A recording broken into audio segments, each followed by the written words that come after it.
saludar cariñosamente a todos los hermanos que están conectados en este momento.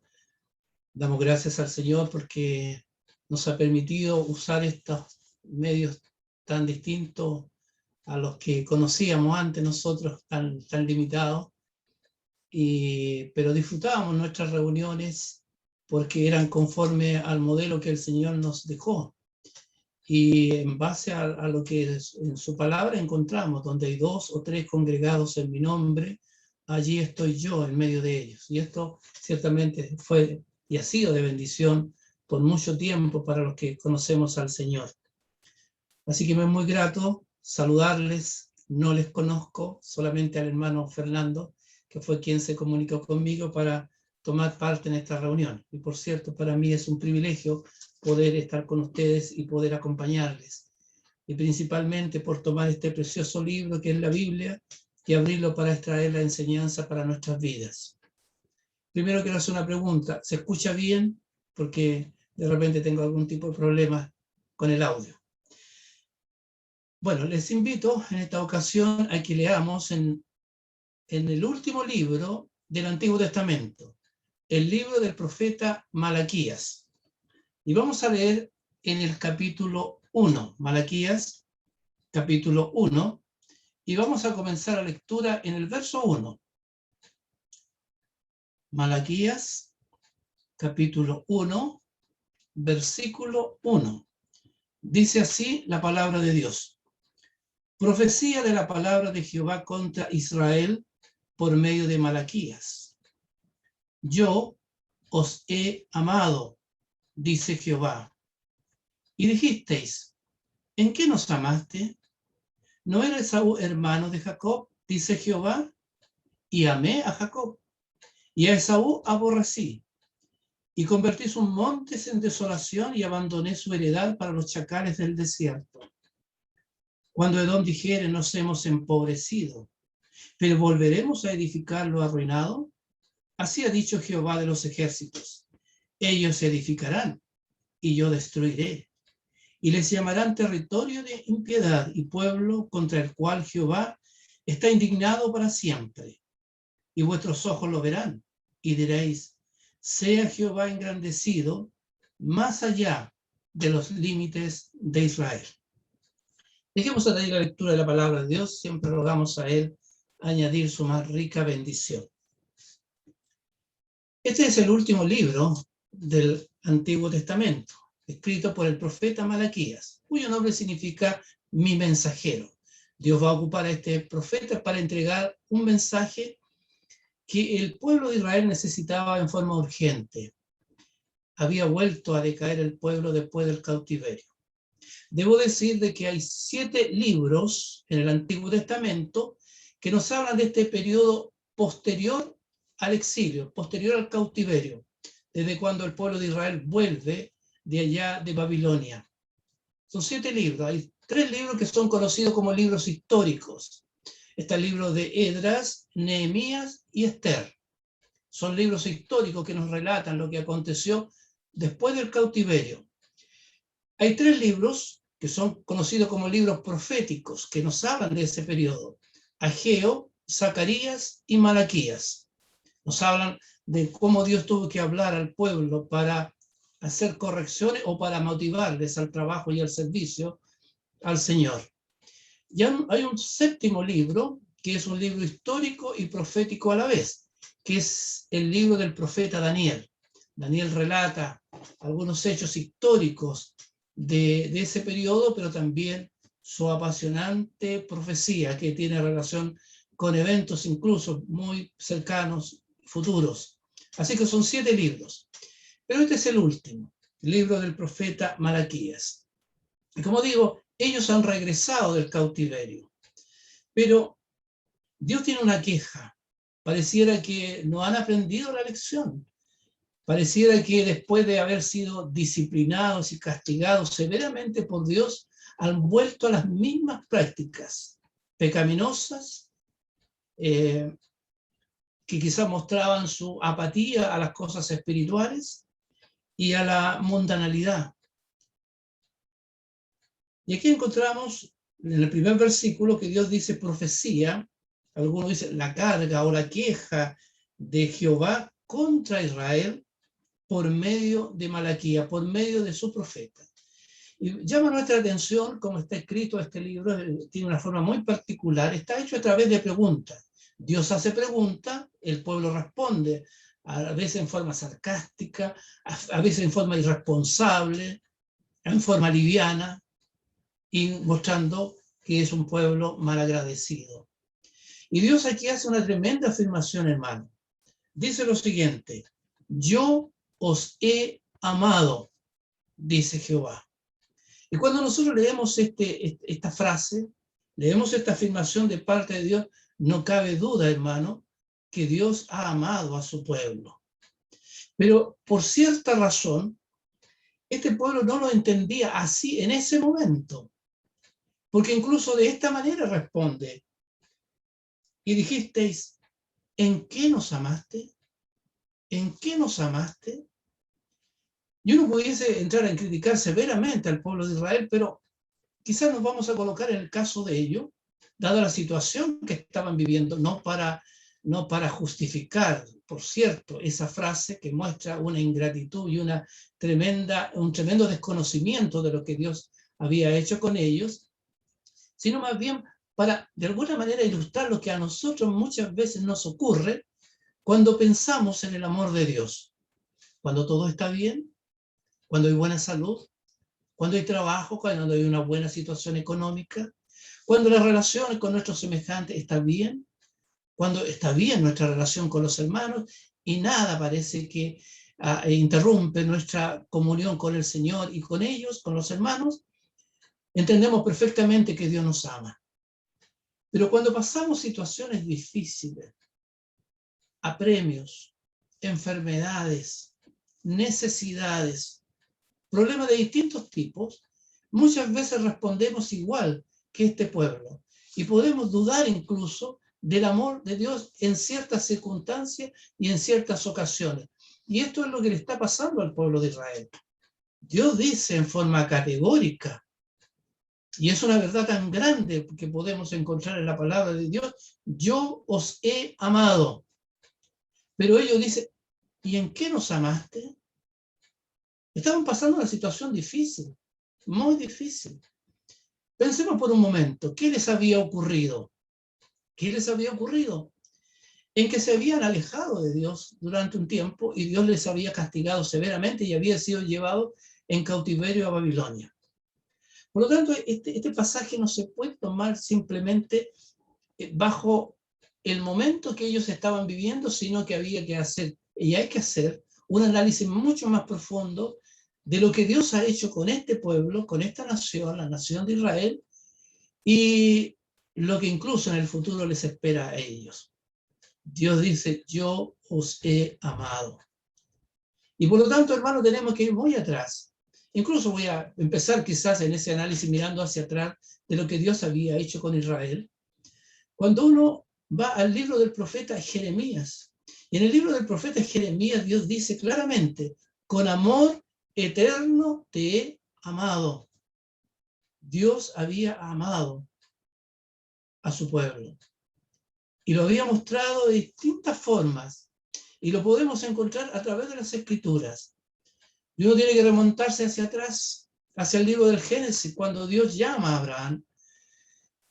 Sal de tu tierra, dice Dios a Abraham, y de tu parentela, y vete a la tierra que te mostraré. Haré de ti una nación grande y te bendeciré, y en tu simiente serán benditas todas las familias de la tierra.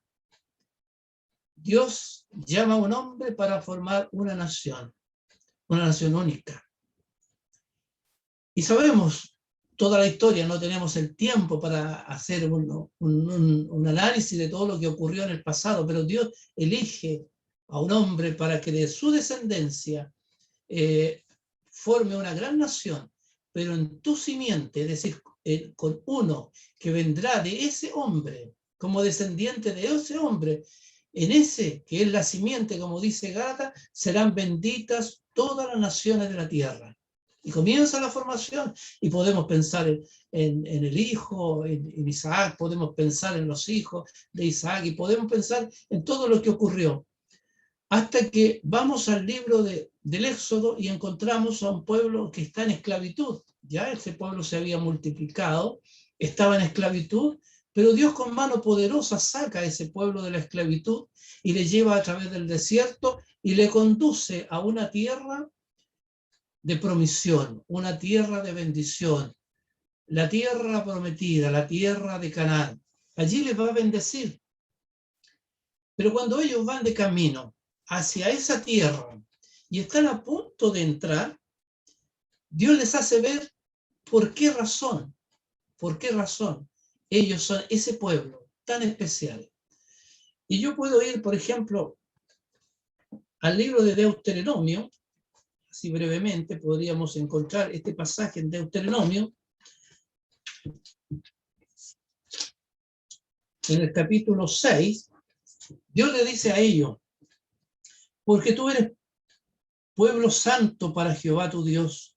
Jehová tu Dios te ha escogido para hacerle un pueblo especial, más que todos los pueblos que están sobre la tierra. No por ser vosotros más que todos los pueblos os ha querido Jehová y os ha escogido, pues vosotros erais el más insignificante de todos los pueblos, sino por cuanto Jehová os amó. Dios amó a ese pueblo. ¿Había algo especial en ese pueblo?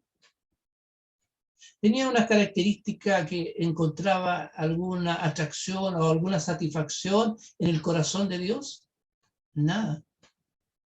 Sino por cuanto Jehová os amó y quiso guardar el juramento que juró a vuestros padres, os ha sacado Jehová con mano poderosa y os ha rescatado de servidumbre de la mano de Faraón, rey de Egipto. Dios, de pura gracia, porque Él es soberano a la vez, soberano, Él eligió a ese pueblo como su pueblo especial. Le va a llamar su gran tesoro, pueblo escogido, pueblo santo le llama. ¿Por qué? Porque Dios les amó, les amó. Ahora el pueblo entró, el pueblo se estableció. Pero a mí me llama la atención lo que Dios les dice, y esto lo voy a resumir rápidamente porque veo que el tiempo rápidamente pasa. Si usted, hermano, lee en el capítulo 26 de Levítico o lee en el capítulo 28 de Deuteronomio, se va a encontrar con algo muy especial. Antes de entrar a la tierra, Dios le dice lo siguiente. Ellos van a tener bendiciones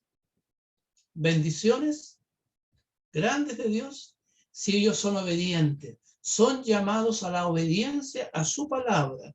Y si ellos son obedientes, en el capítulo, como decía, en el capítulo 28 de Deuteronomio, les dice lo siguiente.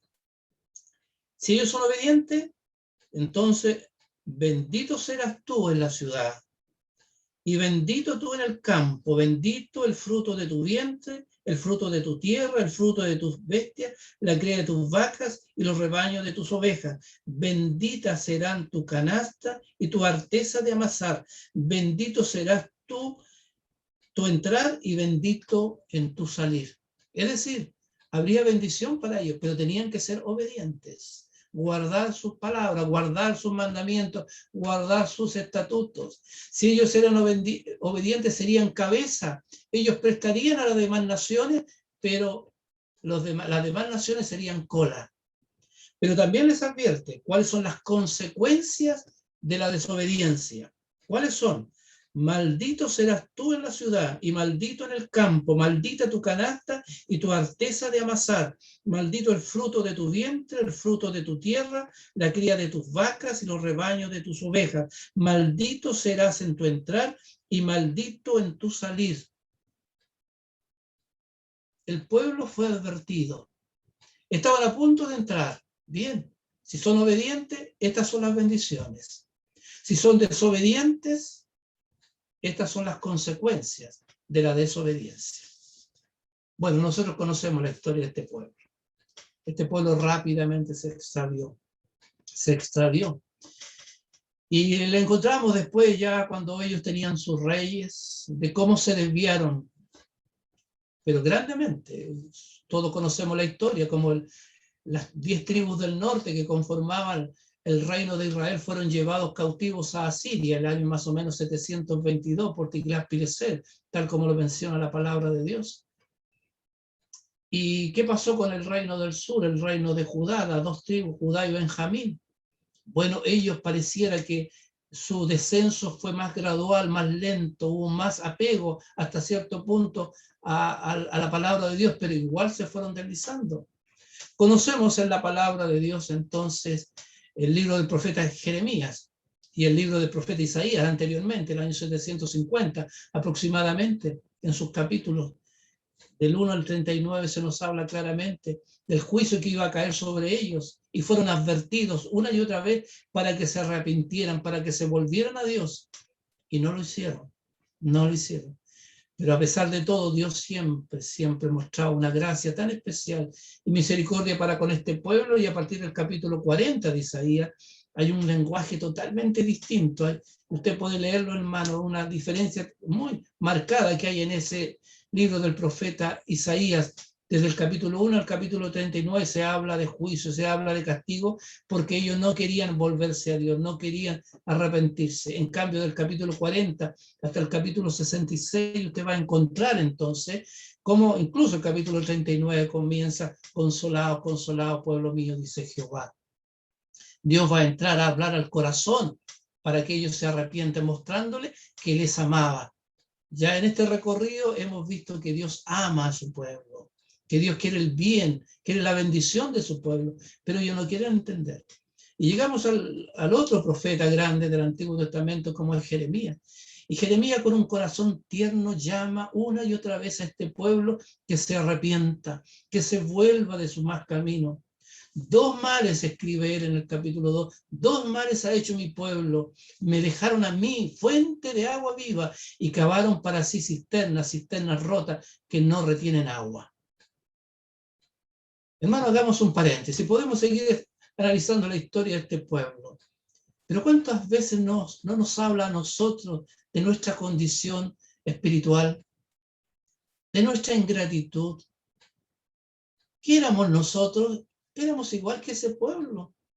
No merecíamos nada, estábamos sumidos en el pecado, extraviados, éramos totalmente ignorantes, íbamos rumbo a la perdición, mas Dios nos alcanzó, Dios nos perdonó.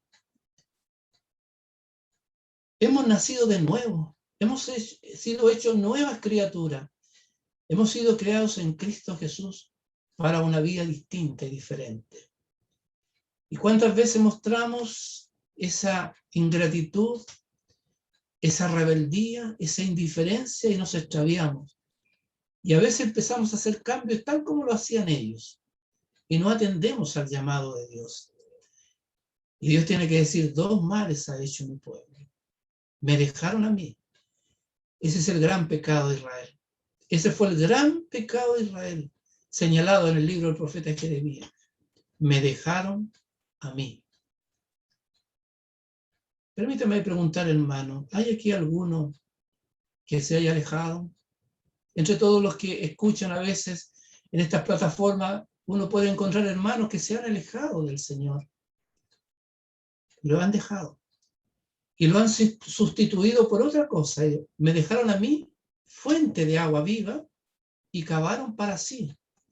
Buscaron otras fuentes para sustituir aquella fuente de agua viva. Y a veces nosotros actuamos de manera distinta. Y ese pueblo continuó descendiendo. Y no hay tiempo como para leer algunos pasajes de Jeremías que llegan a lo profundo, porque Dios muchas veces dijo que quería que ellos se arrepintieran y que se volvieran. Vuélvanse, les dice, arrepiéntanse para que mi alma no se aleje de vosotros, porque Dios se iba a alejar de ellos, les iba a abandonar.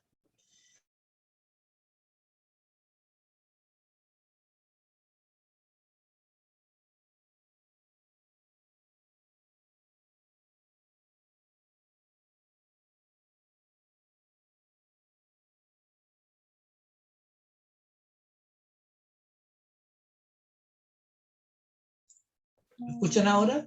Sí, ahora sí, hermano, ahora sí. Eso es el problema que le contaba yo que tengo de repente. Bueno, y en el libro del profeta Jeremías, incluso Dios llega a hablar de que como un gran arado iba a ser pasado, y la ciudad iba a ser arada, de tal manera que mostrando en forma simbólica que en esa ciudad no iba a quedar absolutamente nada, nada. Todo sería destruido. Y Dios se lo advierte. Y una de las frases que encuentro generalmente en el libro del profeta Jeremías es esta: desde temprano y sin cesar, Dios llama a su pueblo. De temprano y sin cesar. Y esta frase se repite mucho, dando a entender que Dios oportunamente llamó a ese pueblo a que se volviera a Él, que se convirtiera a Él, que se arrepintiera de su mal camino. Lo hizo incontables veces y les advertía de lo que iba a ocurrir. Pero ellos no atendieron. Pero dentro de todo me llama la atención lo siguiente, porque quiero llegar al pasaje de Malaquías.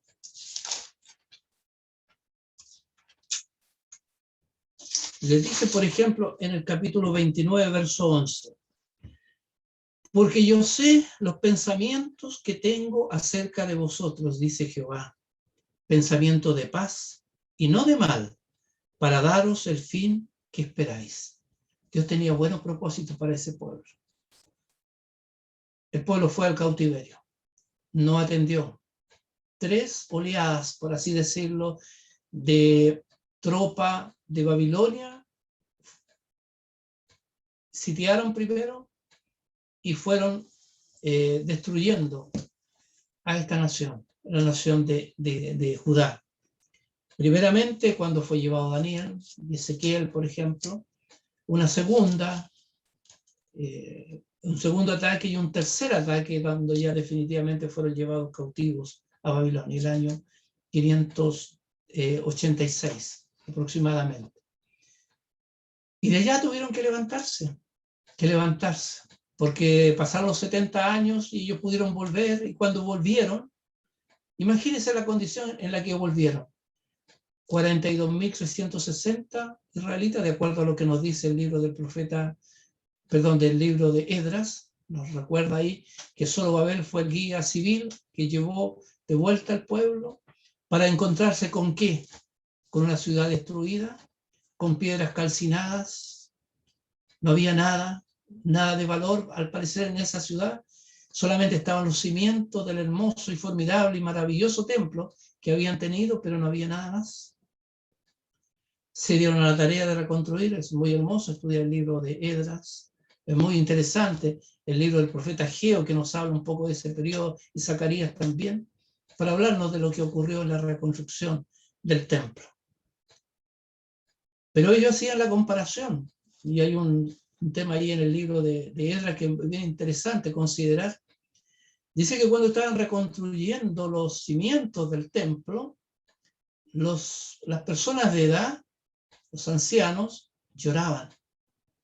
Y los jóvenes cantaban y se reían, estaban alegres. 2 generaciones distintas. ¿Por qué una lloraba? Porque habían conocido la gloria del templo pasado y ahora estaban reconstruyendo con cosas tan modestas. Y estaban los jóvenes que estaban empeñados. Ellos no habían conocido el templo, pero estaban empeñados en una nueva tarea y una nueva empresa de servicio para Dios. Unos lloraban, otros cantaban y reían. Y esto nos hace pensar en justamente la situación que estaba viviendo el pueblo de Israel en los días de Malaquías. Era de desánimo. Pareciera que todo otra vez estaba mal. Habían vuelto a las mismas prácticas de antes. Habían pasado aproximadamente 100 años de la vuelta del cautiverio y estaban en las mismas condiciones.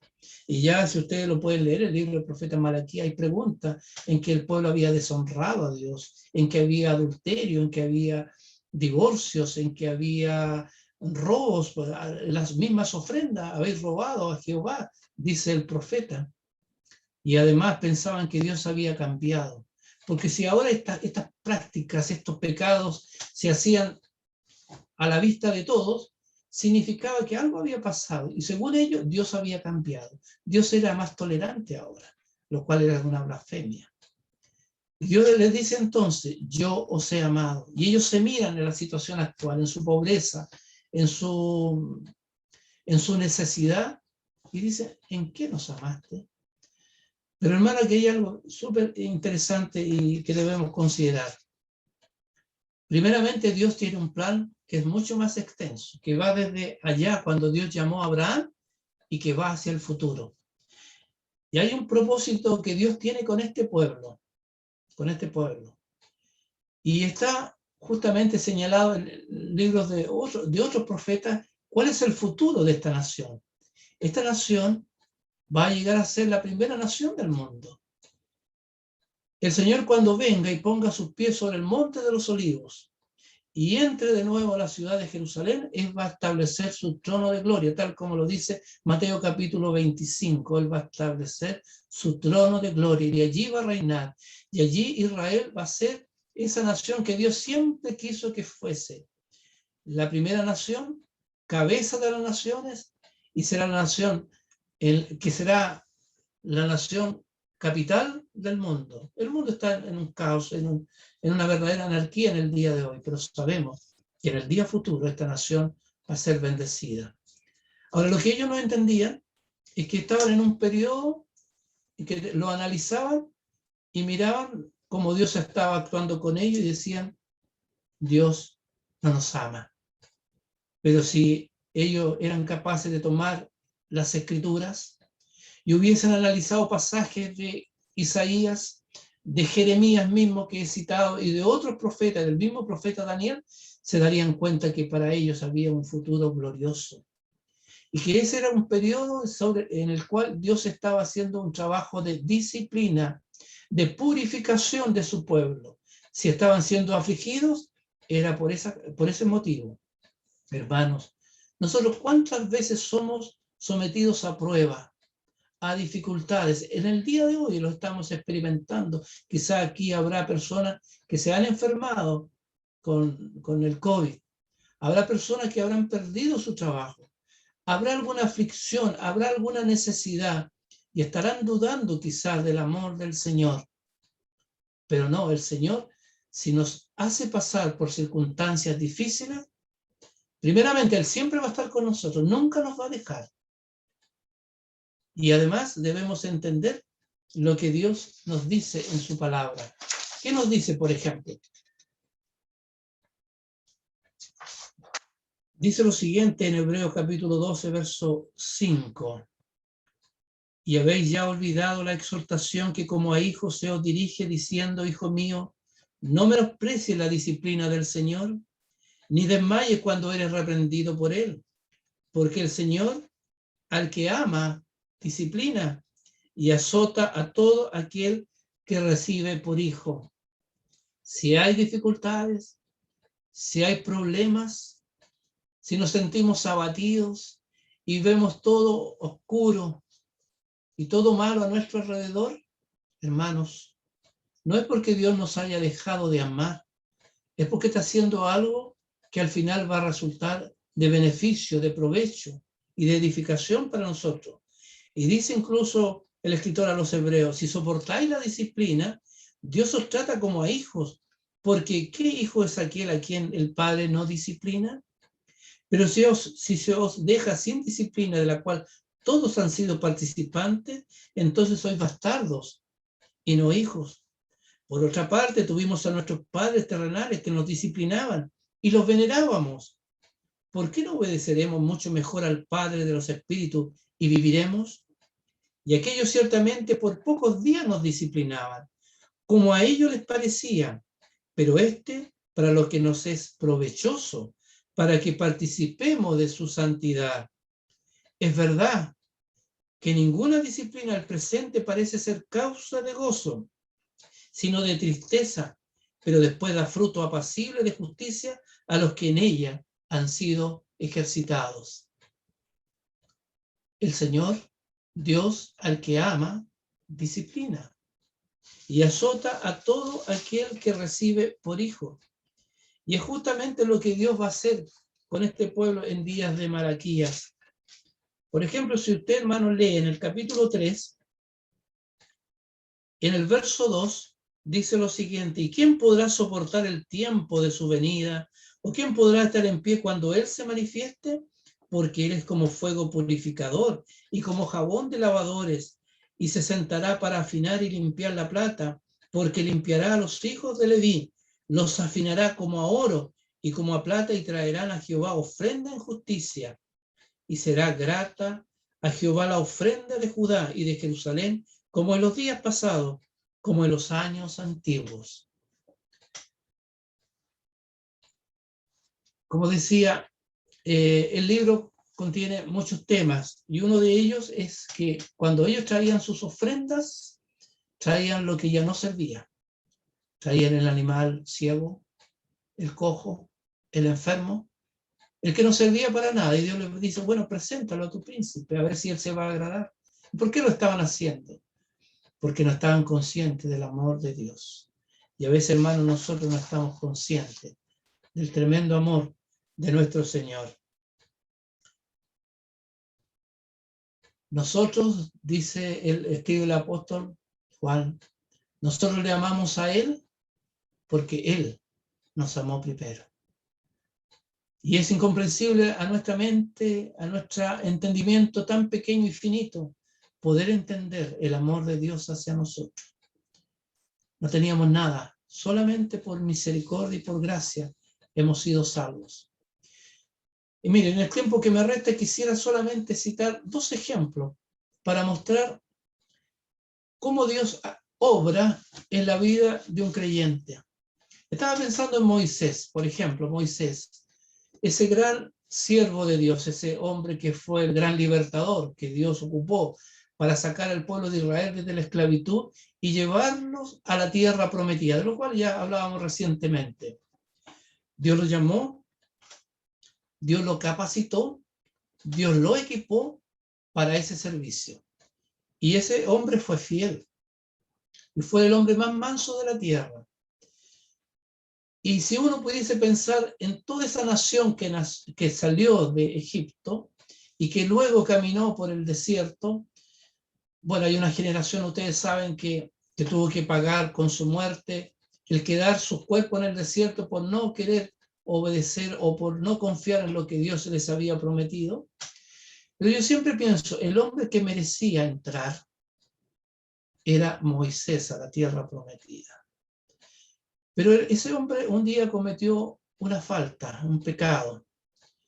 Dios le dijo que ante esa petición y esa murmuración y esa queja permanente del pueblo, que en este momento les pedía agua, bueno, fuera a la roca, le hablara para que de esa roca fluyera el agua que iba a saciar la sed de ese pueblo. Pero él estaba indignado con el pueblo por la constante murmuración y tomó aquella vara y no habló, sino que golpeó 2 veces aquella roca. Fluyó el agua y el pueblo fue saciado. Pero Dios le dijo a Moisés: tú no vas a entrar a la tierra prometida. La verás, pero no vas a entrar. Y nos parece que es algo duro. Estoy hablando humanamente. Nos pareciera que es algo duro. Incluso Dios lo lleva al monte alto para que él desde la distancia antes del Jordán pudiese mirar hacia la tierra prometida y él se pudiera maravillar de lo que Dios iba a entregar en manos de ese pueblo. Y él le rogó y Dios le dijo: basta, no me hables más de este asunto. Él no iba a entrar. Hermanos, aquí vamos a hacer quizá algo que es totalmente ficticio. Si nosotros tuviésemos la posibilidad en ese momento de haber ido donde Moisés y haberle preguntado o haberle dicho las mismas palabras que Dios dijo al pueblo de Israel en tiempo de Malaquías: ¿te ama el Señor? ¿Te ama el Señor? Yo creo que por lo que aquel hombre sabía, por la sabiduría que tenía, por el temor que tenía, sin duda, habría dicho que sí. Pero por cierto, el enemigo haría rondar muchas nubes negras en la mente de ese varón de Dios. ¿Te ama? ¿Te ama? No lo dejó entrar y nos parece quizás que él no lo merecía. Pero hermanos, Dios a veces nos niega algo que pareciera que es lo que más anhelamos y lo que más esperamos, pero Dios le negó eso a Moisés.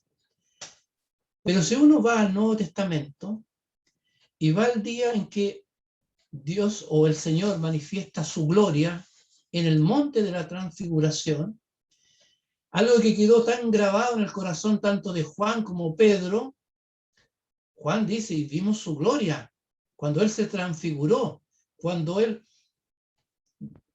manifiesta todo su poder, apareciera que su carne, que era como un vestido, lo abre para que aquellos discípulos puedan ver la gloria, la magnificencia, el resplandor de nuestro Señor. En ese momento, Juan escribe, y vimos su gloria, gloria como del unigénito del Padre, lleno de gracia y de verdad.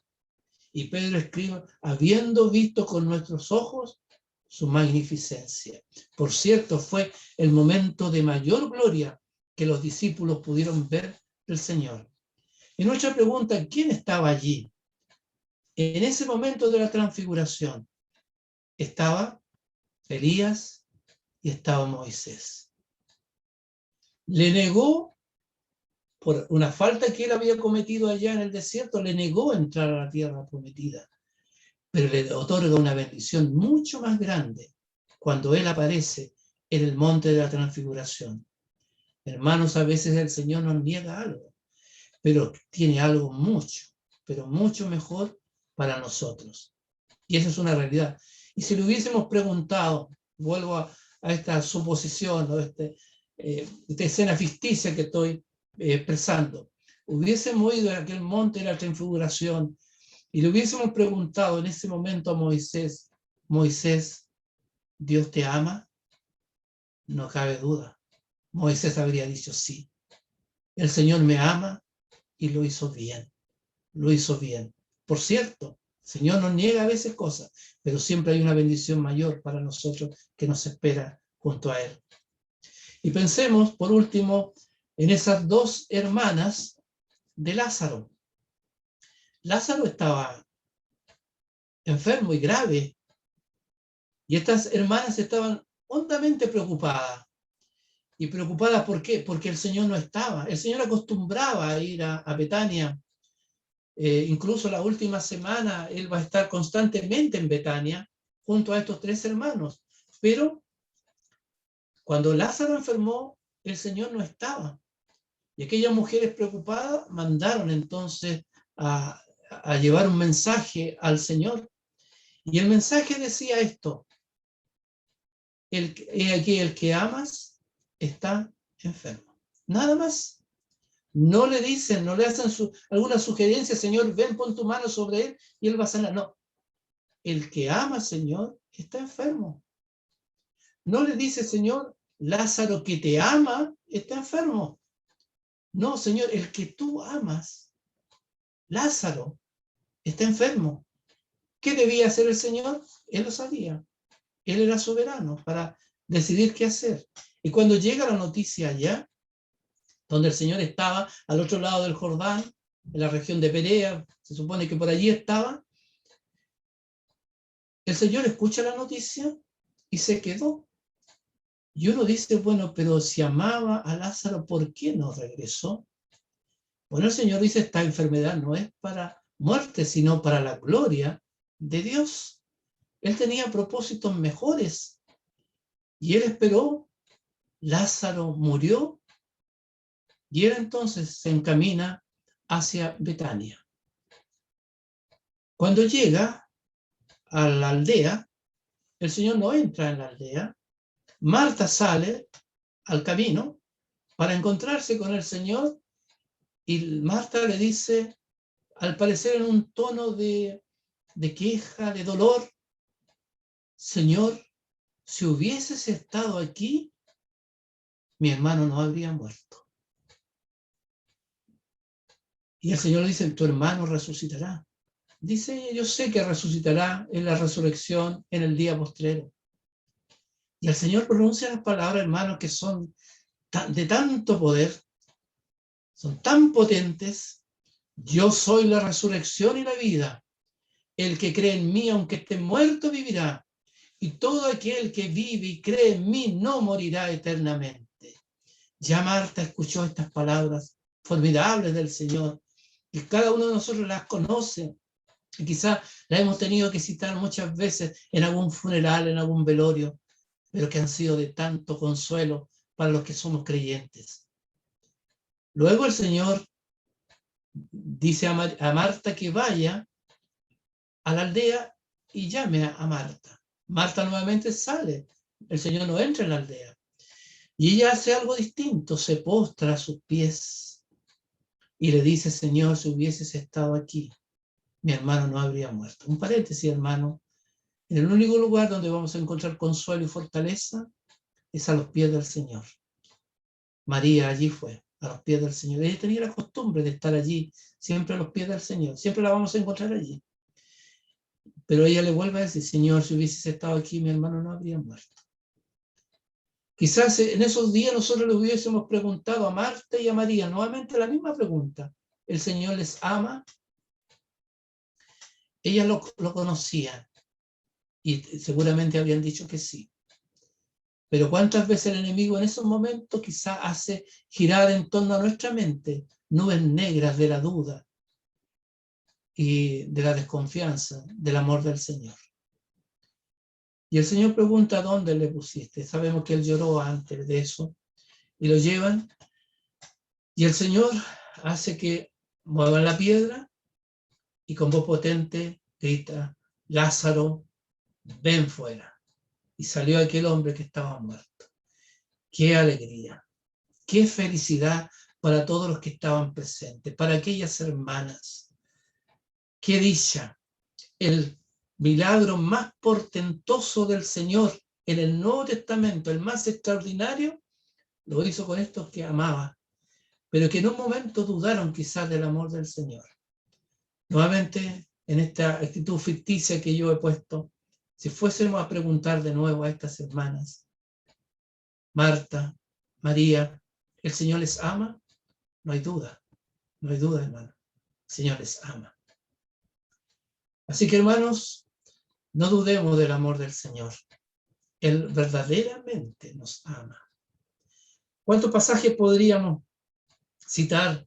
Estoy pensando en lo que aparece allí en Romanos capítulo 8, cuando el apóstol escribe lo siguiente: ¿quién nos separará del amor de Cristo?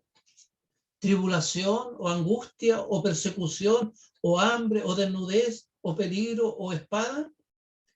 Como está escrito, por causa de ti somos muertos todo el tiempo, somos contados como ovejas de matadero. Antes, en todas estas cosas somos más que vencedores por medio de aquel que nos amó. Y este versículo que trae tanto aliento y consuelo a nuestro corazón, por lo cual estoy seguro de que ni la muerte ni la vida, ni ángeles, ni principados, ni potestades, ni lo presente, ni lo porvenir, ni lo alto, ni lo profundo, ni ninguna otra cosa creada nos podrá separar del amor de Dios, que es en Cristo Jesús, Señor nuestro. Esa es la verdad. Nada nos podrá separar.